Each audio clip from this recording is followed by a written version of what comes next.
In this tutorial, we'll walk through how to use BoilerLink to manage your student organization. To start, log into BoilerLink using your two-factor authentication. Once there, you'll be taken to this homepage. From there, click the Switch Views icon in the top right-hand corner, and then select Manage. This will take you to the Manage Action Center, where you'll see a list of all organizations that you have management access to. Clicking on one of these organizations will take you to the Manage homepage. This shows you a snapshot of your organization, including how many members are on your roster and who your primary contact is.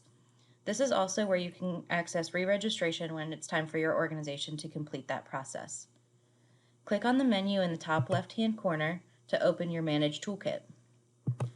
From your Manage Toolkit, you can track current and alumni memberships, post and store pictures, submit activity planning forms or APFs, promote your events, collect RSVPs and track attendance, send out post-event surveys, post news articles, share external links and social media accounts, post and store shared documents, create registration forms, applications, and surveys and share them with students, hold organization elections, and track service hours.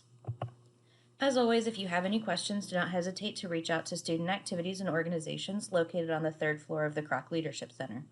You can call our office Monday through Friday, 8 a.m. to 5 p.m., or email us at sao@purdue.edu.